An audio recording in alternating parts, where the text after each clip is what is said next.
Hi everyone. So welcome if you're new, if you're returning, welcome back. I do have my crystal ball out. I will be scoring throughout this message. However, I feel that this is going to be more of a channeled message. I do have my cards around me. I don't know if I'm going to be using them. I almost feel that I'm going to be directed to different things to talk about. So we'll see what happens. I do have a cup of coffee out because I'm going to need to ground during this message. I can already tell that I'm being plugged into the archetypal layer, which means I'm already in a pretty heavy trance. So I need to get through this though. I need to get through this. Okay. Channel members, you're going to have a live next Thursday on the 20th. I will announce the time at a later date.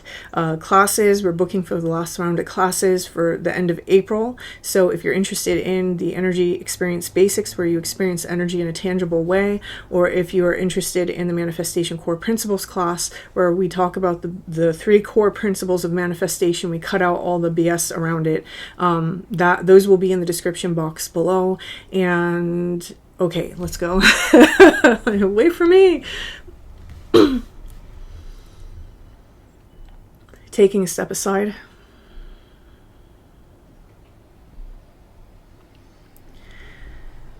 And allowing spirit to pass through me. Opening up to receive information. Okay. Okay, yeah. This brings me back to the last Major Arcana series video, which was on the Wheel of Fortune. The Wheel of Fortune card is all about the goddess Hathor. And so that's what I'm tapping into for this one. It's the archetype of Hathor. Okay, she's bringing me into the image of the Eye of Ra. And I'm seeing the Eye of Ra, like the inner eye leaving. And so it's that story of Hathor. So Hathor is known as the Eye of Ra.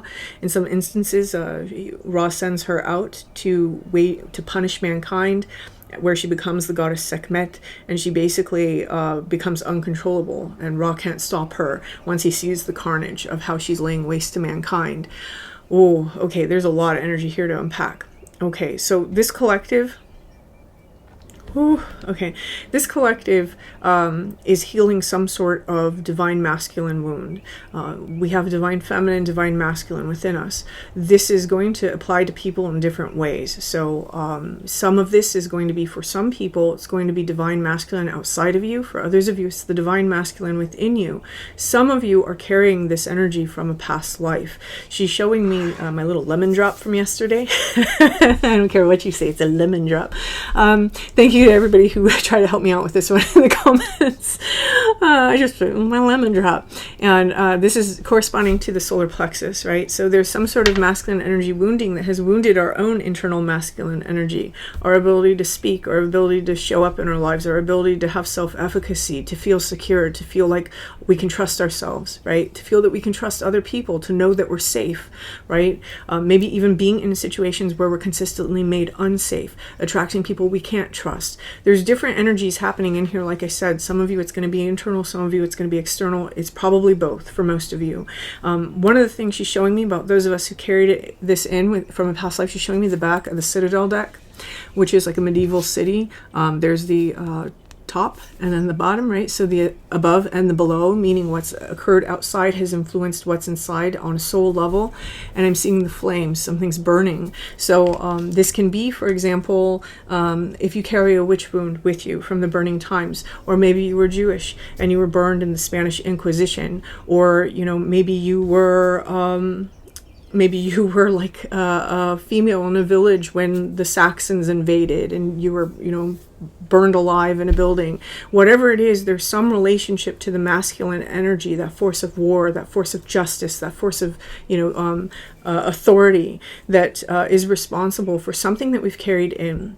And this is manifested in this life, right? It's set up the stage for the lessons that we have in this life in order to bring us back into balance with that energy.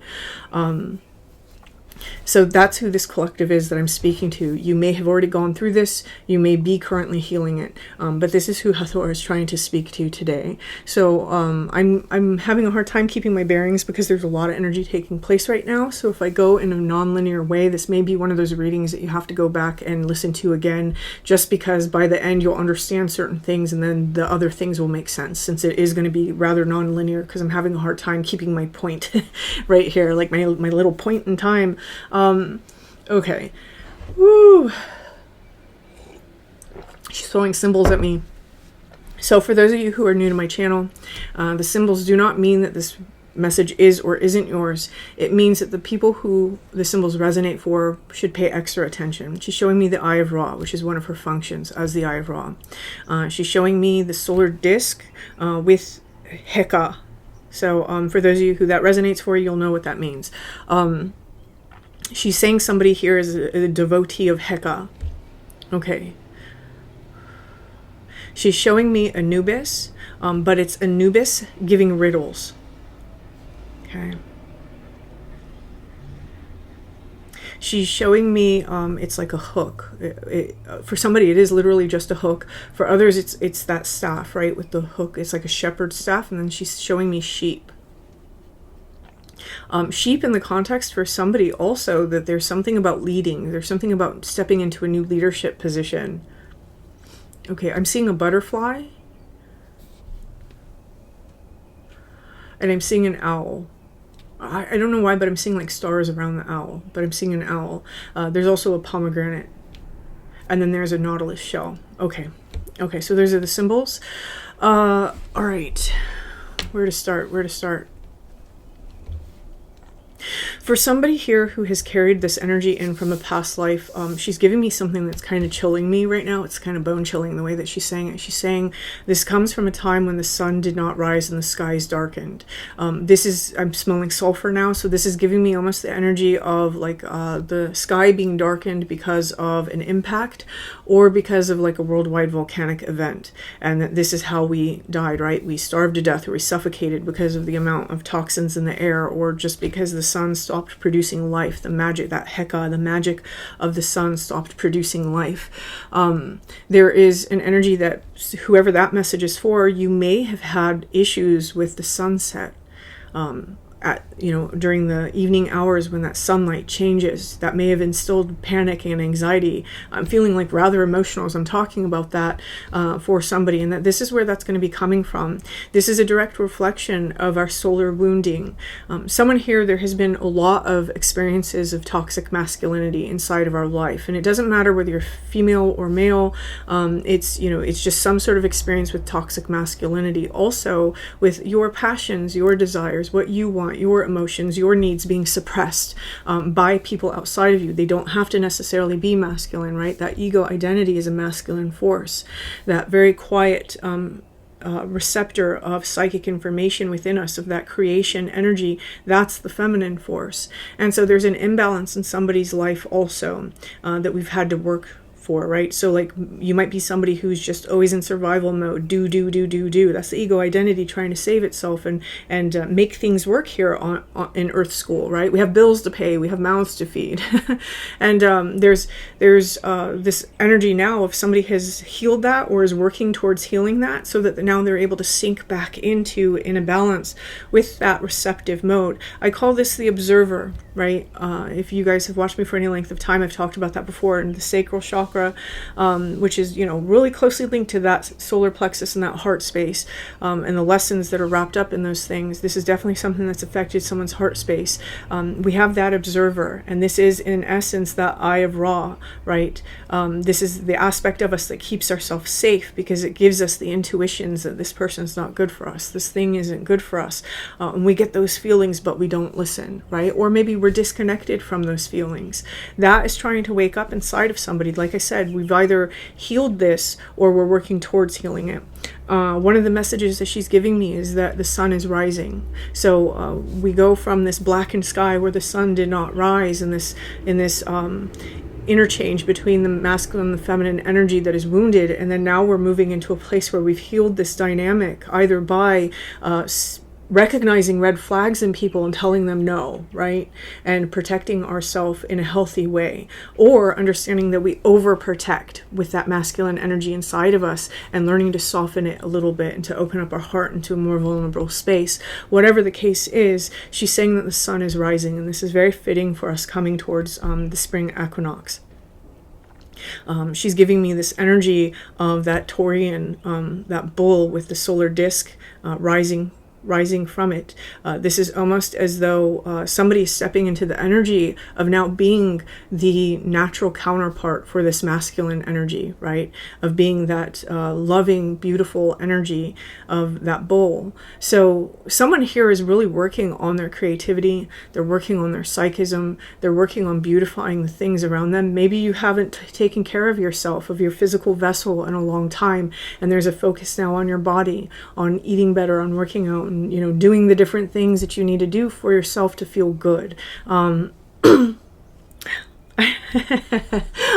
laughing about a comment I got recently. I'm sorry. I'm not even going to share it. It's so funny because it just wraps up into this.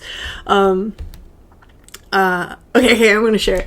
I had a man, right, for this reading, say something to me about plastic nails and how that makes me fake or something. And this is kind of that thing, right? The feminine principle, one of the very important things is to understand that you're allowed to enjoy your femininity. You're allowed to show up and appreciate the way that you look, or, you know, take care of yourself and feel good about yourself. It doesn't mean you have to. It's just, if that's your thing, go do it, right? And that's the same for men, right? It's not just women. Men have a feminine aspect too. That feminine aspect is the aspect that mothers and takes care of our body, right? It wants to appear well. It wants to appear healthy. It wants to appear beautiful. It wants to take care of itself and be proud of the physical vessel, right? So somebody here is stepping into realizing that that's not a negative thing. It's been the masculine aspect in the universe that's wounded that has told you that there's a problem with that. So, you know, you have to be humble all the way, and you have to be this way, and you have to dress yourself in rags, and you have to, you know, look like, you know, whatever. I had paint all over me, so I'm not like shaming anybody who wears like holy dirty clothes. But it's just stepping into this other vibration. Whoever this message is for, this is a very high vibrational collective. This is a collective who is really coming through the lessons to understand that they don't have to hate the masculine principle, right? They can embrace the masculine principle now. That they don't have to suppress the feminine principle, otherwise they're going to be judged, right? They're allowed to be themselves and fuck anybody that wants to judge them. This is a very high vibrational collective. They've gone through the lessons, they've gone through their healing, and now they're showing up in the amazing way that they were created, if that's what you believe, right? They're showing up in the amazing way that they're an expression of all the archetypes trying to live their stories and trying to heal themselves. So this energy from Hathor that's coming through is basically an energy that's saying, well done. Whoever you are, if you're on the path to healing this, well done. And she's giving me a lot of emotion for this. Like, it's almost like somebody here is wrapping up soul stories. Oh wow, that's a lot of emotion. Somebody here is wrapping up soul stories, and this is the point. So let me dig this out. I'm going to get this out here. Okay, we have the Wheel of Fortune. This is what I covered. Oh, and under it's this the in the tarot. Again, if you're interested in stuff like this, I do the Major Arcana series for the channel memberships. That link's in the description box. Let me get my bearings. Oh my god, that was a whole wave. Okay. So one of the things that comes into this card, right, like I said, this is about the goddess Hathor. We see her in her snake form. We see her in her goddess form. We see her in that Sekhmet lion with the vengeance sword form. We see the different aspects of that here with the serpent bearer of Scorpio Ophiuchus. We see the woman inside of Aquarius. We see the bull, which is her most normal form, of Taurus. And then we see the lion of Leo. Now the thing is, she has mythologies where she is a bull who has a book. And so this is why the books are represented here, because she's not only the keeper of the law, right? What we have here is we have Rota, Tarot, Orat, Torah, Ator, when you go around different ways. And what this represents is the Wheel of Tarot speaks the law of Hathor. Ator is Hathor. This is just a mishmash of like Latin, Hebrew, French, and Egyptian. So what we have here is we have that Anubis, right? And then we have that snake. And this is just the cycle of life and death and rebirth. Life and death and rebirth. Life and death and rebirth. As she is the governor, the keeper of the natural cycles of things, right? She is, in some ways, we can look at it as the keeper of the wheel of samsara, right? Hoping and praying that we learn our soul lessons, that we come into this balance, because once we balance these aspects inside the Lover's card, we are one. Now, I want to bring attention to this. What we have here is we have salt sulfur and mercury.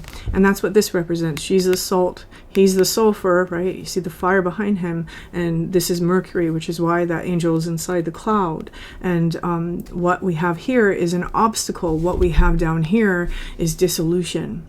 Someone here has had a very long story of allowing love back in, loving the masculine aspect, and having the masculine aspect love you. The entire Wheel of Samsara is about love. It's about our ability to perceive the experiences inside of our life as different forms and different shades of love, whether it's appropriate love, twisted love, stifled love. Right? And this is the whole story. This is the whole thing. That's why, we say love is everything. This came out in yesterday's reading.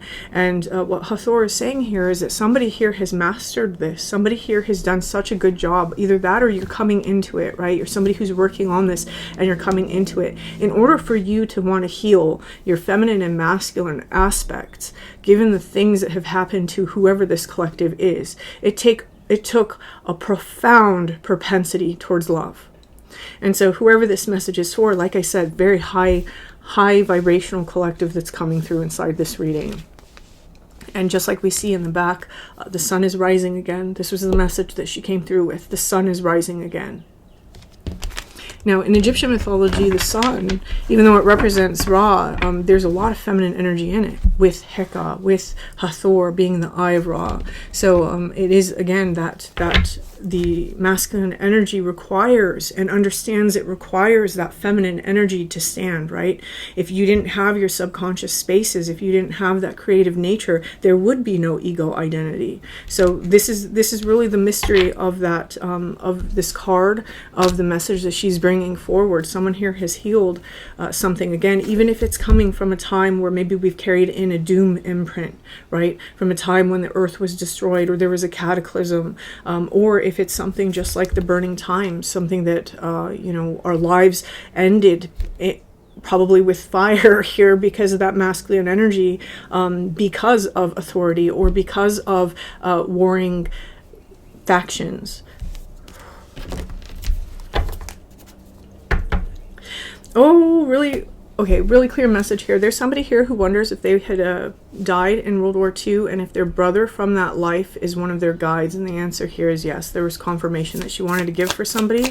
For some reason, that's required to know for your particular healing. So here we go.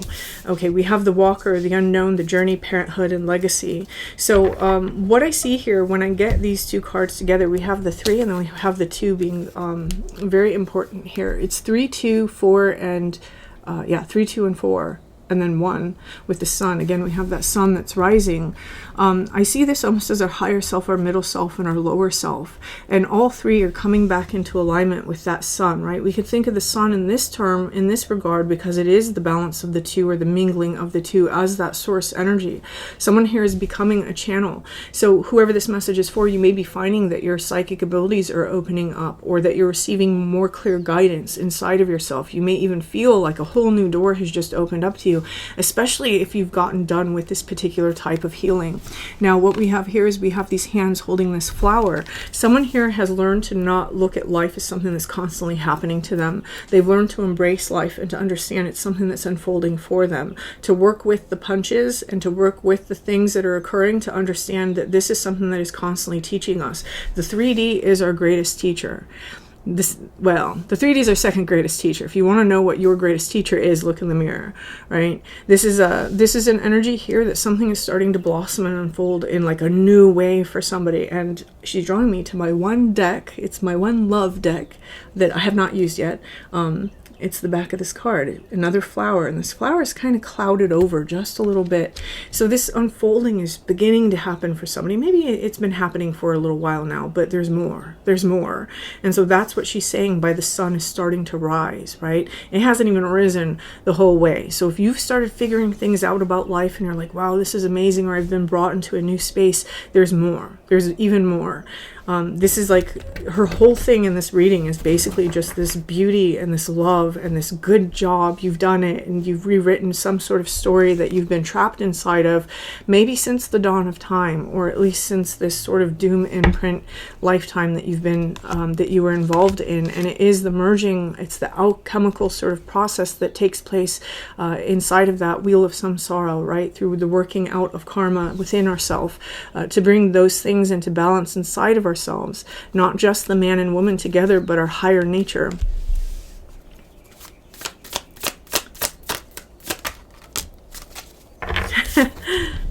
The Alchemist. This is balance, invention, and destruction. Destruction, I want to talk about that again real fast, right? What we have here, and that really reminds me of the three gods in Hinduism, right? The creation, sustaining, and destroying.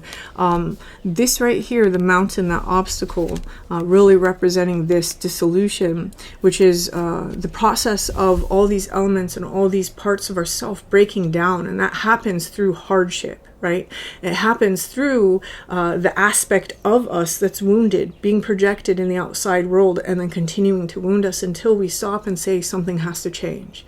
Right? This is where we wake up and we realize that we have to do something inside of us in order to change something. And so this is what this collective has done, and this is alchemy. That is the whole point of spiritual alchemy. Top card, they're saying the miser, stubbornness and inflexibility. One of the things we may have found inside of our life that caused this to happen is that we may have either run up against this sort of energy where people were extremely inflexible with us, right? So everyone had to have everything their own way. You're constantly giving in to everybody. And then one thing that somebody realizes in this process of trying to heal this energy is that what they have to heal inside of themselves is a protection, right? We have this protection. We have to protect. Or we have to stop giving so much. There's a flip side to overgiving, and that is overprotecting. We don't always realize that right away, right? Sometimes it can take years and years and years for us to realize.